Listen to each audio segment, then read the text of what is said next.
Welcome back to the Get a Grip on Lighting podcast. On today's show, we have Dirk Beveridge. Dirk is a visionary entrepreneur and the founder of UnleashWD, an innovative firm that creates transformative learning experiences and connections for growth-oriented distributors.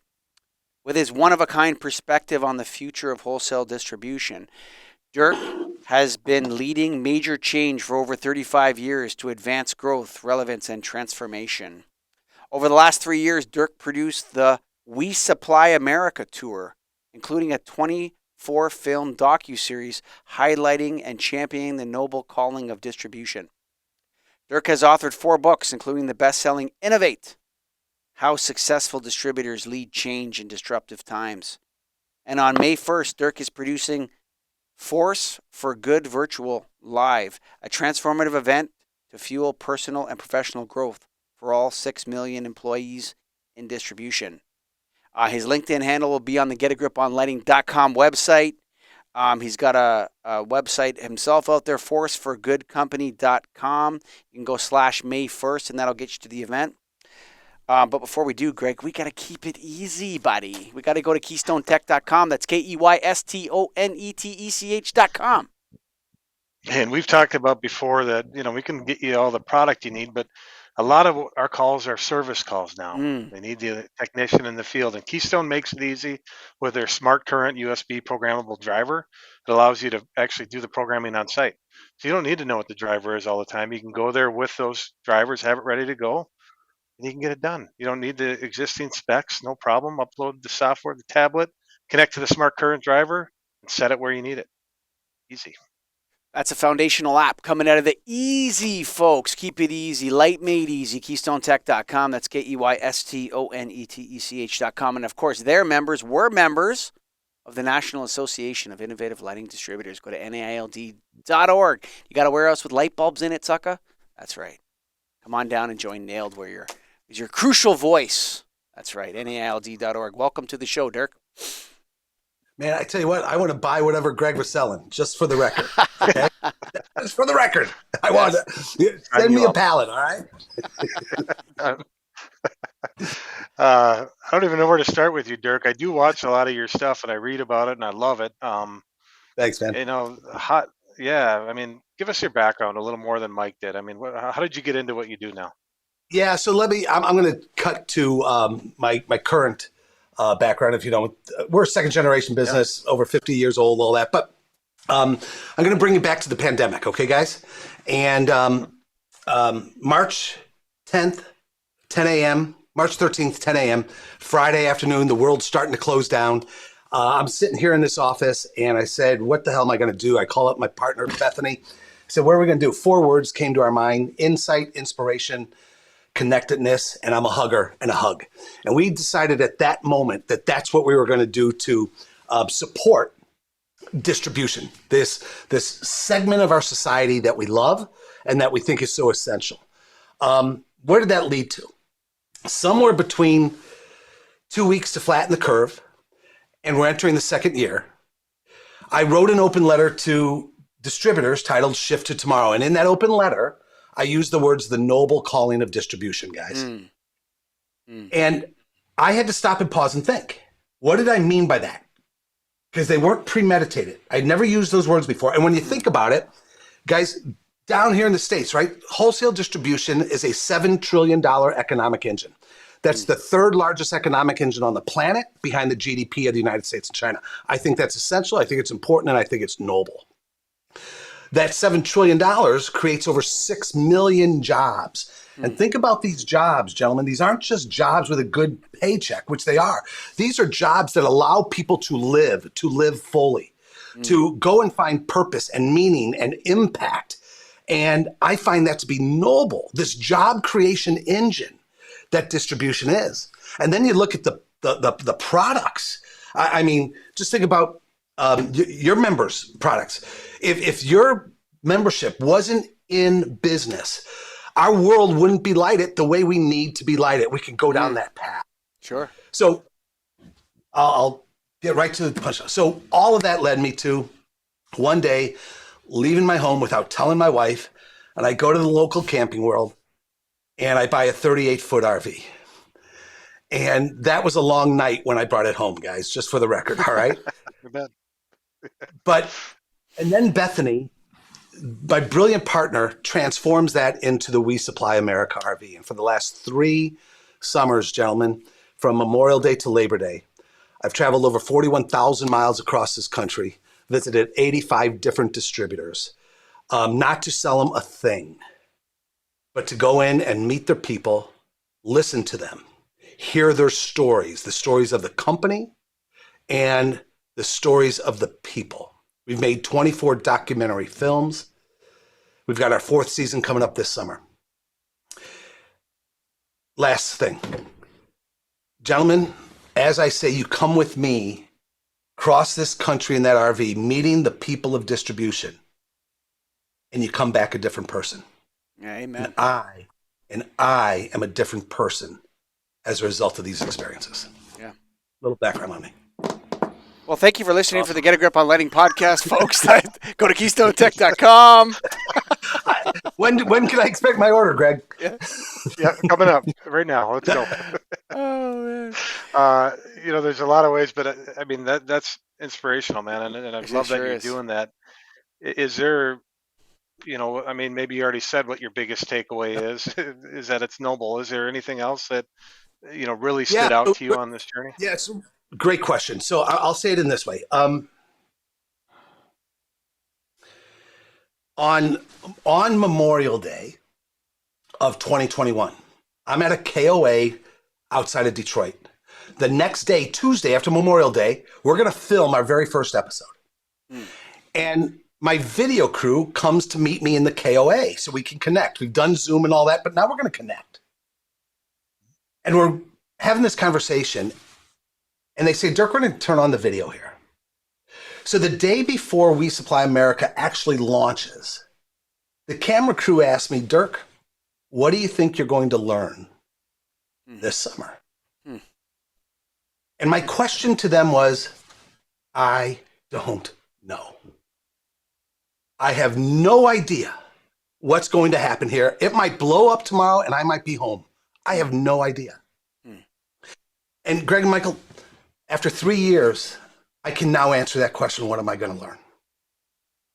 And what I've learned is that these independent, family-owned, employee-owned distribution businesses are not about the products on their shelves. They are about the people. I see your members' businesses as platforms for the personal and the professional growth of human beings.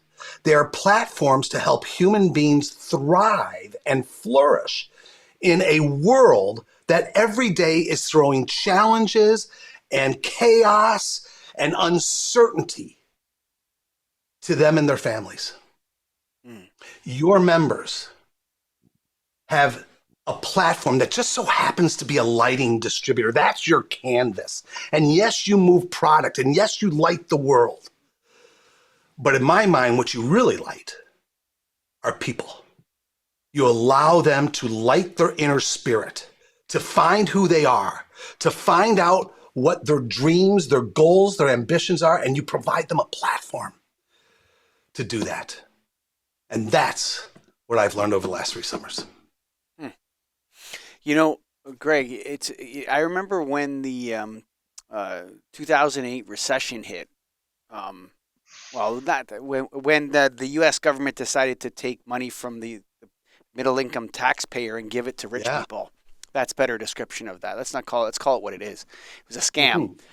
But I remember when that happened, and it was all around the world. And this study came out saying that family-owned and operated businesses are much more resilient than corporate stock market businesses. And it's particularly, it was highlighting all these German companies that have been in business for so long. And you mentioned that one of the great honors of being a nailed manager, Greg, is actually getting to know all these people the same way that Dirk was talking about, and how wonderful and unique and beautiful all these different platforms, as you call it. I've never heard it called that before, but that's a great way to describe it, a platform for for humans to succeed and make money and earn a living and find a passion and all these other things. And this idea that family or then the employee owned, that's another. I think that's an emerging model as the baby boomers that retire. That getting employees to buy into the company. What a powerful vehicle for building that platform, Dirk. Without question. And Michael, you hit on something that I'm passionate about, that I believe. I'll go around this country on stage or off my RV, and I'll ask, and you alluded to this, I'll ask people, I'll look them in the eyes, and I say, is there anybody in here who thinks our world is a little bit screwed up? Everybody's hands go up. And I'll ask, is anybody tired of watching the news? We don't watch the news anymore. Is anybody tired of left versus right, red versus blue, Pierre Poilievre versus Trudeau, right? Are we tired of this? And we all are. And my premise is this, and you alluded to it. The answers to our problems are not going to be found in the Canadian government or the Washington government, the US government. It's not going to be found in Washington, D.C.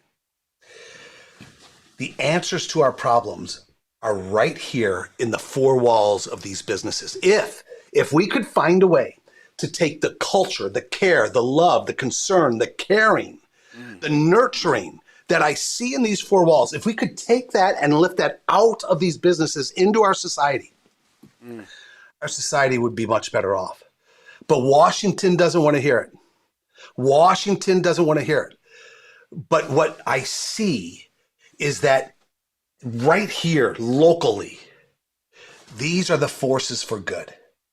And we have to change the narrative. That's why I love what you do on the show. Man, I want to, with you and others, I want to take this narrative from Washington, and I want to blow it up. And I want to say what you're seeing on Wall Street, what you're seeing in Washington, D.C., that ain't reality. Reality is what's going on in these local businesses, local communities where there's real love, real concern. And that's what we have to support. That's what we have to remind people of, because we're forgetting it. I mean, the rates of depression are skyrocketing. Obesity, alcohol use, drug use. It's all skyrocketing. Meanwhile, our GDPs are increasing. Wait, something's wrong with that picture. And we have. Go ahead. I'm not even sure the people in the Canadian government are Canadians. And I'm not even sure the people I wouldn't even consider them Americans. Do you understand what I'm saying? It's like the people in the Beltway in Washington are so disconnected from what's happening in America, and people in Ottawa are so disconnected from what happens in Canada. It's I would argue, my point on this, and I have 2 points to what you said there, Dirk. My first point is that I think the Canadian government hates the Canadian people. Like, that's how far gone they are. Not that they hate us. And people say, what are you talking about? They have to go, when I tell people stuff like this, they have to go through the 5 stages of grief. It's so bad. I told them in 2008, Dirk, they decided that you had too much money and they needed to take your money and need to give it to really, really rich people so that rich people could stay rich and they wouldn't lose their status. And no, that can't be true. That's exactly what happened, actually. They took the middle income people of America's money and they gave it to uber rich people so they could stay uber rich. And this is happening all the time in our society. And the only cure for it is 100% correct, Dirk, is for people to get off the damn treadmill and start getting involved in ownership and loving the places they work and starting to thrive and build value, whether that's in the lighting industry, whether you sell light bulbs. That's a noble job, brother. You're 100% correct, Dirk. All right, thank you. And Michael, you and I could go on.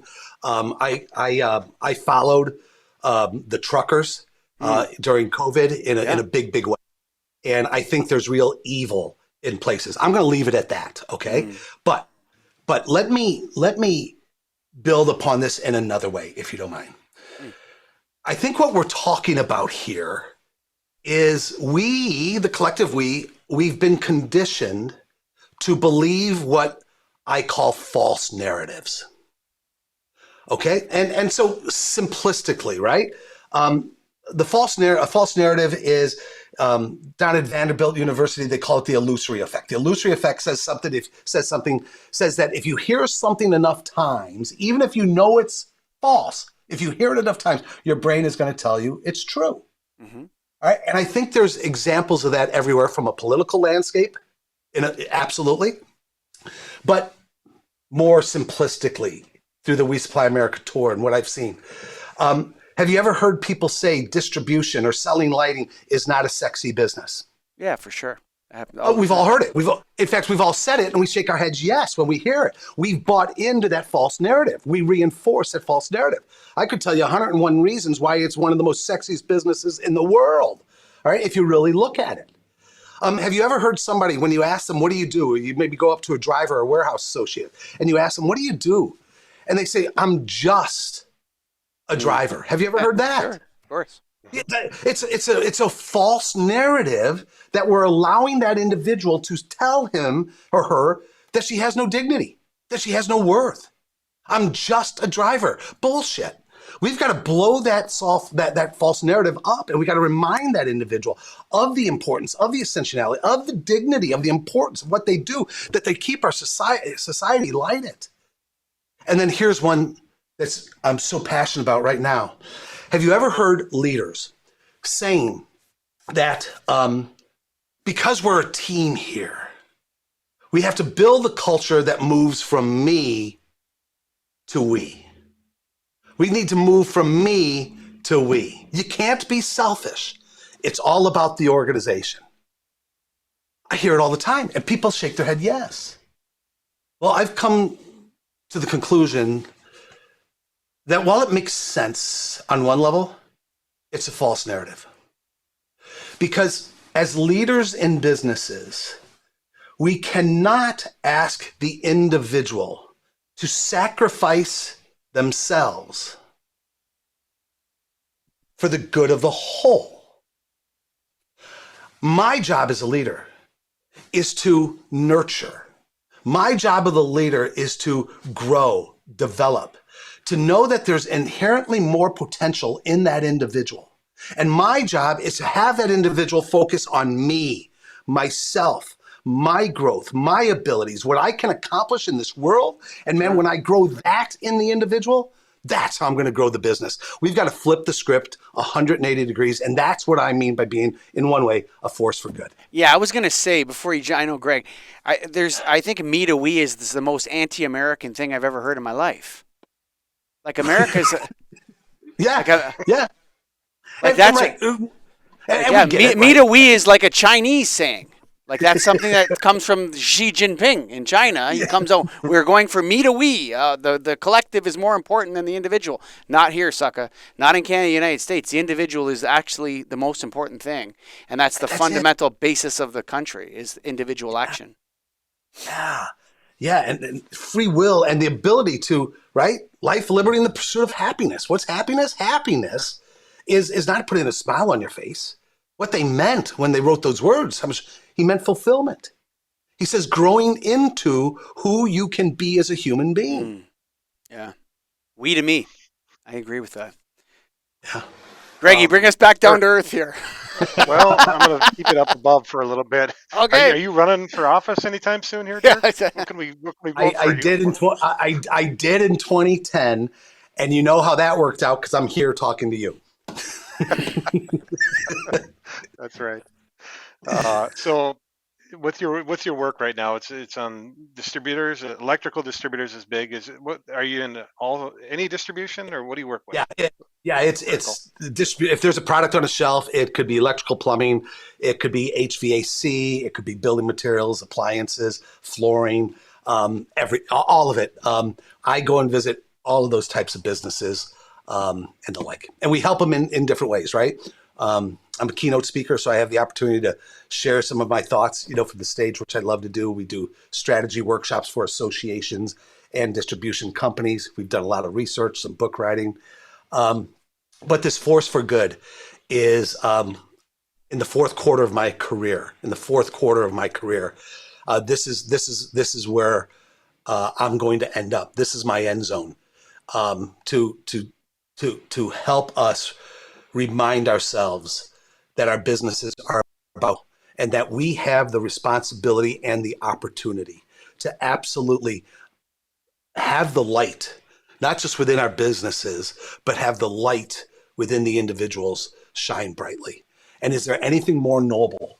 Is there anything more than being a force for good? And Michael, you alluded to it, than helping the individual thrive, grow, and flourish. And that is going to be the focus of what we're going to do on May 1st with our Force for Good Live virtual event as well. And do you have another tour then planned, I assume, Labor Day to Yeah.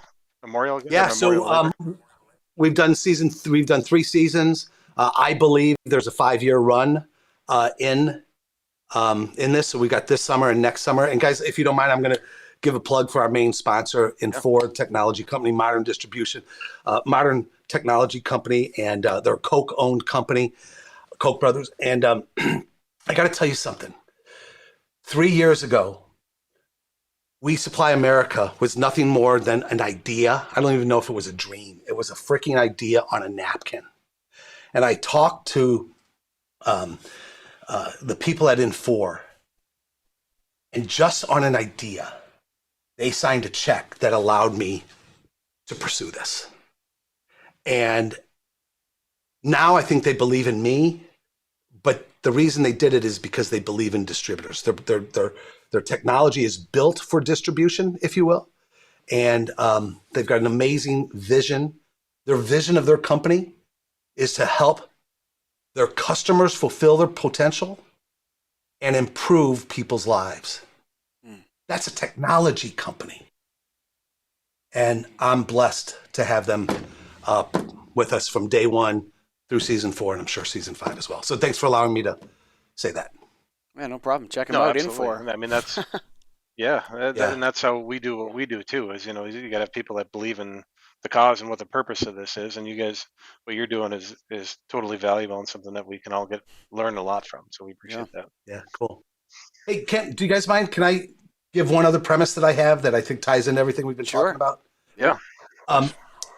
Through all of this work, I've developed this premise, this formula, that are 3 numbers: 100, 20, and 80. And here's what the formula says. The formula says that we, the collective we, do a heck of a great job training, developing 100% of our employees on the hard skills needed to do the job. If a forklift driver needs to be trained and learn how to operate a forklift safely and productively, we're going to invest in that development, right? If somebody needs to learn how to do pivot tables in Excel, we're going to find a way to invest in that.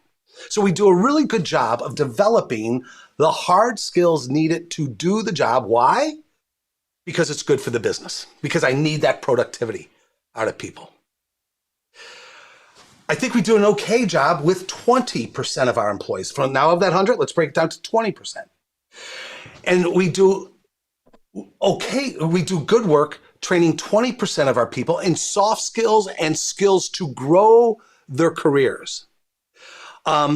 Emerging leaders are going to conferences and training programs, leadership training all over the countries. Women in industry, we're investing in women in industry, leadership. Those in executive leadership, we continue to train. Our sales team, man, we're continually investing in them. So 20% we're committed to growing. But what does that leave? It leaves a third number, and that's 80. And where we have such a tremendous opportunity to make an impact, to be this force for good, is to focus on the 80% of the individuals that we have forgotten about.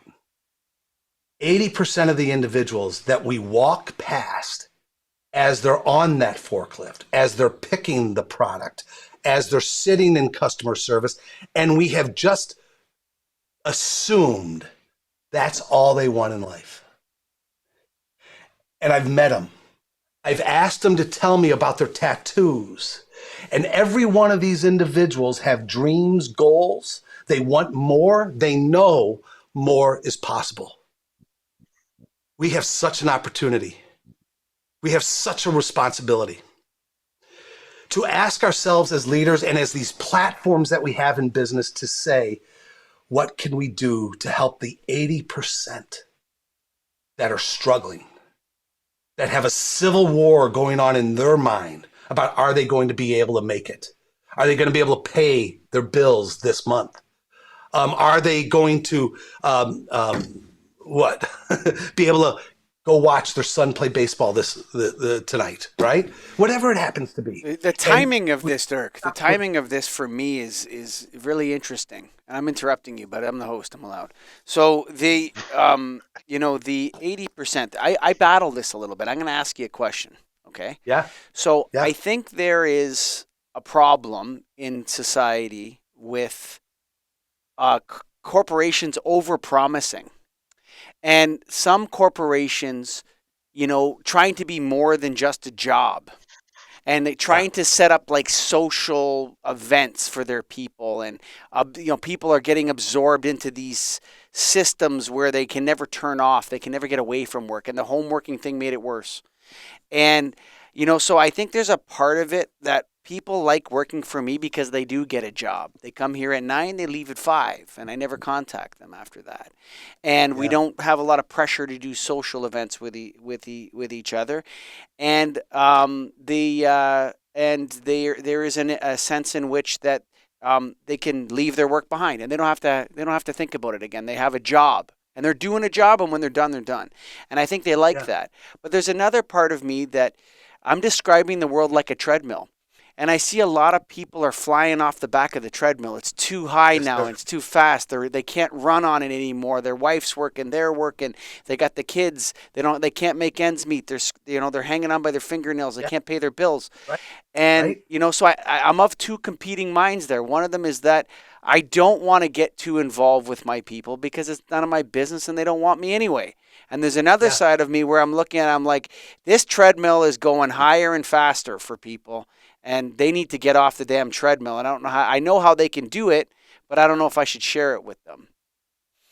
You understand? Because I don't know if they want to hear it from me, Dirk. So I'm going to step off camera just for a second. Hold on. Sure. Hold on. And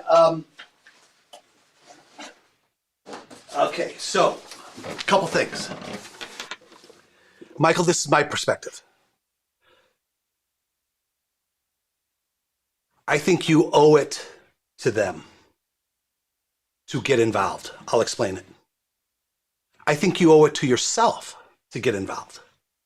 Just the way you structure that in my mind, you're wrestling with it. Mm-hmm. You're saying, do I step across? And yes, there are things to say no, right? Do they want me? I go to the side, what if? What if we could touch just one of your employees to change their life, their trajectory, to help them? On my last breath, and I will take a last breath one day. Of course. I got to tell you something. I know I would be happier if I made the decision to find a way to help somebody. Now, let me say this. When I stepped off line. Guys, I just got done reading some overviews of a book called, is this the right one?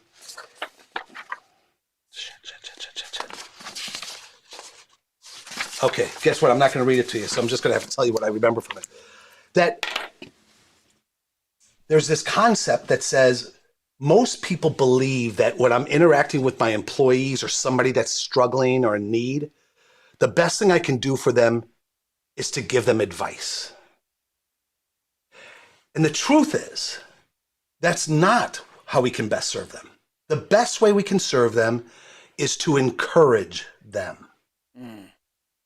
Courage, by the way, is one of the top 5 virtues that both science and the ancient philosophers say that courage is one of the top 5 virtues and values that leads you towards a fulfilling life.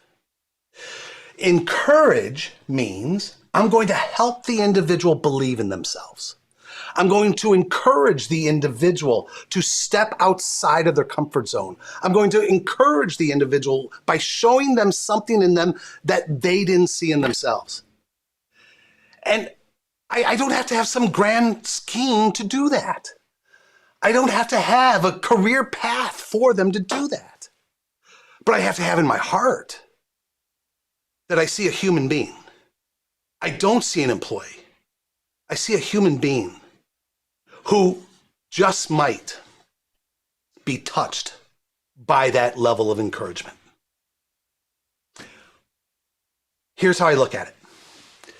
2.5 weeks ago, I had the great fortune to do some sales training for a manufacturer over in Athens, Greece. I'd never been to Athens. And I was excited to go because I've been studying philosophy and all this. And I got there Saturday night. Sunday morning, I had a 5-hour private tour with 2 tour guides who led me through the steps where Aristotle, Socrates, Plato taught. And about 3 hours into this, they brought me into the National Garden. And I sat down, and guys, I'm not a garden guy, okay? I'm not a garden guy. I don't like to sit down. I want to be standing. I want to be moving. But they had me sit down.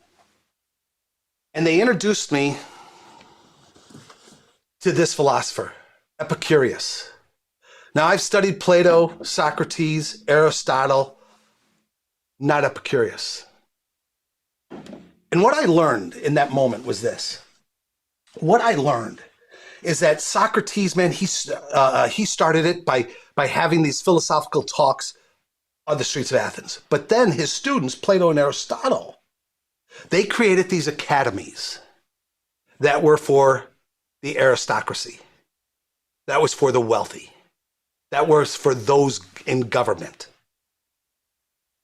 Epicurus did his teaching in the open garden. He did his teaching so anyone, the thief, the poor, the down and out, the women of the night could walk in and to reflect and to work on themselves. And what I believe, Michael, is how you started off your conversation about some companies overpromise by doing X, Y, or Z, promising a career path. Look, that's all for us to decide. But in the last 2.5 weeks, my paradigm has changed.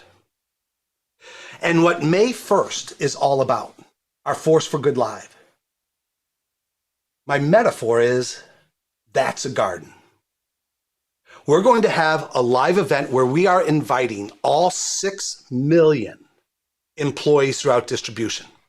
There's going to be CEOs in there. There are going to be salespeople in there. There are going to be operations managers. There are going to be forklift drivers. There are going to be everybody is invited into our garden. Some are going to turn out and walk right out. Some are going to be touched. Some are going to go back to their warehouse associates and say, let me tell you about the experience I just had. Let me tell you about how I'm looking at the world differently and how I'm looking at the work that we do. The work that we do is absolutely essential. This society shuts down if we don't pick, pack, and ship our products. And there are going to be individuals, and we're going to start a ripple of change, a ripple of awakening, a ripple of allowing whoever is ready, because we all are going to be ready at different times. We're all going to be ready at different times. But for those that want to stop and pause and say, enough with this civil war going on in my mind, enough with not being able to sleep at night because I'm worried about my finances, enough of arguing with my spouse and my kids because we have so much pressure and stress around us. Hey, got to get off the treadmill, bud. It's I think it's important. You know what you're saying. I just question whether I want to let you loose in my business, buddy.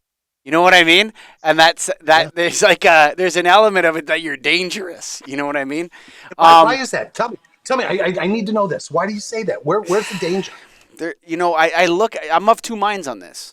And like I said earlier, You know, there's part of it I look at people and I'm like, man, you know what you need to do? You need to get off the damn treadmill that you're on and start thinking about owning a piece of the business you work in. Because for me, that's step one. Step one is you can't start owning pieces of businesses that you don't understand. You're never going to learn anything. That's called the stock market. You can go gamble in Vegas too if you want. So you can get up one of those online accounts where you invest in the stock market and you can gamble, or you can go to Vegas and gamble. It's probably funner in Vegas. But if you want to really learn what happens in the world and how the world actually works and how much taxes you send to the government and all this kind of stuff, you got to own a piece of the business you work in so you have access to the inner workings of a business and you can see how it works. Two questions. Yeah. One, is that opportunity for ownership available for your employees? Yes. Okay. Number two, rhetorically, when is the last time we sat down and showed an individual how to read an income statement? I do that I do it all the time. So I tell them, I teach them how to make money. This is how you make money, right? This is, I'm trying to decide here. So, but here's the key. I got those people, they got to buy in. You got to put your checkbook on the table, buddy. That's what I say to them. I'm not giving you anything for free. You want to get off the treadmill? You got to buy one share in the business or 10 shares or 100 shares. You got to pay up because if they don't pay, he walks off. See, he just walked away. No, I like it. Yeah, he's coming back. Here's why I walked away. Guys, I was nervous about this because I left a virtual class that I'm in today for this podcast. Right. And so when it was going to go late and all that, I'm going to go back to my class. But let me hear my notes from right now. Guys, I'm 62 years old and I am being led to write down my big why. I'm being led to write down why I want to create this event on May 1st. I'm being led to say, what is my big why for my life? Michael, nobody is taking a hammer to me and saying, you have to buy into this if you want to get off the treadmill. Somebody's leading me. They're not telling me anything. They're encouraging me. They're encouraging me to look deeper into myself and to know that there's something more. And on one day, it's not going to be today. It might be a year from now, 2 months from now. But if you really believe in that ownership, and I know you do, and I do, I'd love to introduce you to Johnny, the owner of Wind Supply in Elmsford, New York, where we stopped at last week. He cries every time one of his employees takes out a pen and buys into the business. Yeah, it's amazing. It's amazing. It's amazing. It's the transformation doesn't come from me. It comes from them. They have to transform. And here's my right. I love this. And thank you for telling me that you're on both sides and all this, because you're getting me to think deeper, and I appreciate it. My thought is create a garden for him. Just create a garden. Create a garden of opportunity to think differently. You know, some companies do it. You know, are you guys familiar with affiliated distributors here in the States? Sure. You know, affiliated distributors, I love what they do. And so many of their companies have gone through a process where they've defined, let's say, 23 different values. And they're not just their core values, but 23 values about who we are, what we stand for, how we live, not just how we work, but how we live. And every Sunday, somebody in that organization sends out an email to everybody and talks about this one value. Maybe it's empowerment. Maybe it's financial stability. I don't know. But every Sunday, here's a message. Here's a message. Here's a message. What's the open rate? I don't know. But you want to know something? Sometimes it's not going to be open, but the next time when it's supposed to be opened, it's going to be open. Create a garden. Create a garden for somebody to walk into when they are ready. I heard this so many times on the We Supply America tour, and guys, I still don't fully understand it because it's too freaking hard in my mind to do it. But so many leaders tell me that their job is to meet their people where they are at. And think about that. If you have 10 people That means you have to meet 10 different people where they are at on their journey. I'm not sure I know how to do that.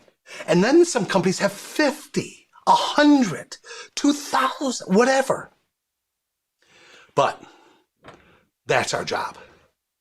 Our job is to figure that out, how to meet our people where they are at. Some will be very, very fulfilled for 30 years. And I've seen this. Very, very fulfilled for 30 years, working on the same receiving dock. So fulfilled. Others are going to need more. Others are going to need deeper forms of connection, deeper relationships, deeper It's a lot of responsibility there, Dirk. I don't know, Greggy. I don't know, Greg. Do you want to take that on? I don't know, man. That's a big calling. Responsibility and opportunity. Greg? I know. This has been a great discussion, and it's something that I don't think there's any answer to. But yeah, you're both right. If I'm looking at it from what you're saying, there's a piece of everything. But yeah, I think I like the idea of the garden. You can get some innovation, some ideas out there, and share. 'Cause when you do one-on-one meetings with your employees, for example, you learn something new every time. Mm-hmm. I just did them 2 weeks ago, and I'm like, oh, I didn't even think of that. But maybe just have it more often. Have a garden open all the time. Go to the garden. Yeah. Let's go. Yeah, All day. I love it. Can I, real quick, so I was meeting a manufacturer last week, or yesterday, and we were having a great conversation, and something came up. And Michael, this goes to your point about, it's hard and all this. So, guys, years and years and years and years ago, when my father was still in the business, we got the opportunity to design a sales meeting, a sales conference for John Deere Insurance. I don't think they have insurance anymore, but John Deere Insurance. And there were months and months of planning. And the meeting planner for John Deere Insurance was a gentleman, I'm going to guess around 40 years of age at that time. And the pressure of that conference was so great that 2 weeks beforehand, he had a heart attack and went into the hospital. And my father, bless his soul, you know what he said to me? He said, well, there goes his career. The only thing my father could think about, because this is where they came from, the only thing they could think about was not the human being, but the guy's job. And is he going to be able to progress? That was yesterday. I got to tell you something. We are at an inflection point right now. You take a look at the demographic shifts that are going on. You take a look at the generational shifts of ownerships of these businesses. And gentlemen, we are at a serious inflection point that old school management is going to be the death of organizations. I've done some research, future distribution research. I think the number is 93% of us believe that the very nature of leadership is changing more rapidly than most of us realize. And at the core of that is humanity. Leadership is going to be driven by humanity. And if you don't understand that, if you don't buy into it, if you don't figure a way to raise the spirit and the capabilities of the individual to advance your business, don't get me wrong. Yeah, I was going to say, there has to be a selfish reason for this. Do not get me wrong. I'm a capitalist. We have to grow the business. We have to be profitable. But in the past, the model was profit before people. The model today is people before profit, and then you will get more profit than you ever dreamed possible in your organization. I'm still a skeptic, but it's been such a pleasure to speak with Dirk Beveridge today. And the consciousness elevation that was happening while I was speaking to him was substantial. You've made me think very deeply, Dirk, about different things that I've been of two minds on and battling on and will continue to battle on, Greg. But there's a garden, and we call it KeystoneTech.com. Sucker there, I threw it in just to get you guys. Go to KeystoneTech.com. That's KeystoneTech.com. Light made easy, Greg Eric. Yeah, we talked about it. We get calls right now. We come and fix my LED fixture, and it's like, okay, how are we going to do this? Let's go there on site with a smart current USB programmable driver from Keystone, and you likely will be able to fix it. If not, they've got LED tubes, they've got LED fixtures, they've got kits, they've got everything you need. Keystone. Keep it easy with the big easy, KeystoneTech.com. I'll give you a second. You just hold on there, Dirk. You just give it 1 second, all right? Go to naild.org, all members. What do you got to finish up here, Dirk? Greg, I got the order confirmation already. That is amazing. It's here. It's here. Let's go. I got the order confirmation. That's right. There you go. And if you want to check out more from Dirk, check him out on LinkedIn. His LinkedIn profile will be on the getagriponlighting.com website. Of course, forceforgoodcompany.com/May 1st. Get involved. Thanks. Thanks for listening. Bye for now.